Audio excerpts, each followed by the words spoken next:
In the previous lessons, we learned how atoms can gain or lose electrons to each other to attract and stick together as a compound or molecules. Well, in this lesson, we are going to look at another way where atoms can stick together and become a molecules, but it's not by gaining or losing electron, but rather by sharing electron. We call this covalent bond. Before, in gaining or losing, we call ionic bonds, where they form ions in the process. But in covalent bonds, think of the term, or think of the prefix co, that's together.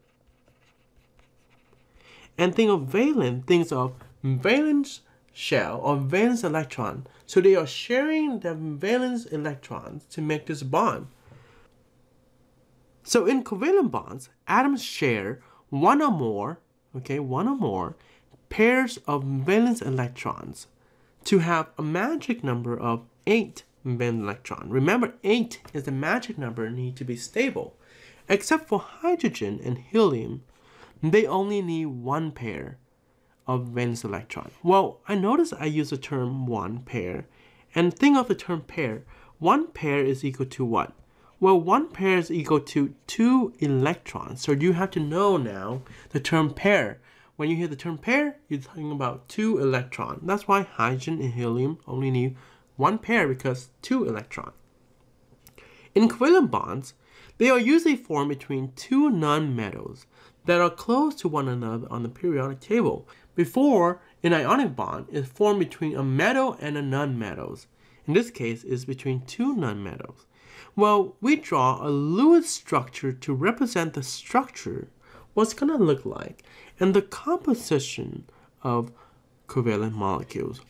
Okay, think of composition. What is made of?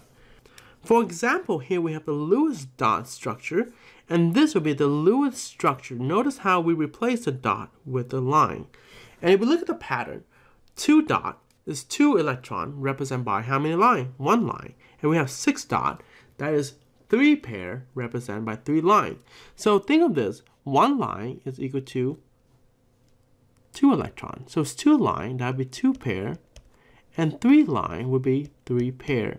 Okay? And we have specific name for this type of bond.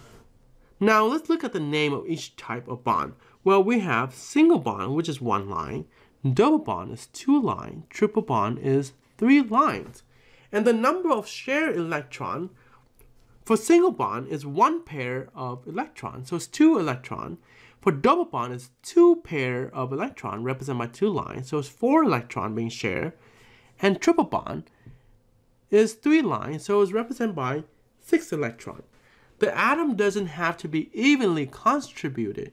They just have to be shared by that specific number of electrons. Then we have the bond length. For single bond, which is the weakest bond of all, has the longest length. Double bond, intermediate, and triple bond is the shortest because it's the strongest of the 3. Then we have the bond energy, which is the energy required to break that bond. Think of that way. For single bond, it requires the least amount of energy because the bond is very weak. For double bond is in the middle, which is intermediate, and then triple bond requires the greatest amount of energy because the attraction is very strong between those 2 atoms. Then we have the last 2 characteristics, which is more advanced, and you are required to know this if you are in Honor Chem and AP Chem. And basically the bond composition. Well, what is the bond composition? Well, single bond and double bond and triple bond, they are made of smaller bond. And for single bond, it's made of 1 sigma bond. But double bond is 1 sigma and 1 pi bond. And triple bond is 1 sigma and 2 pi bond.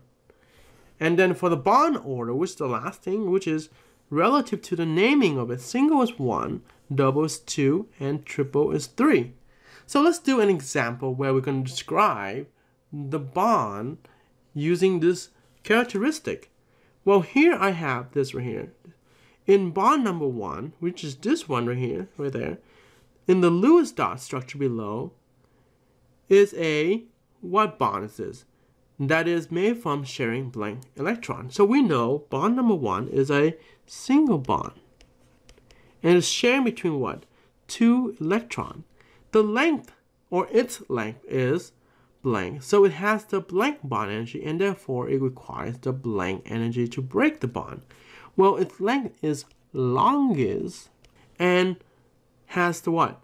The least bond energy and requires the least energy to break the bond. It consists of 1 sigma bond, 0 pi bond, and overall its bond order is just 1 single.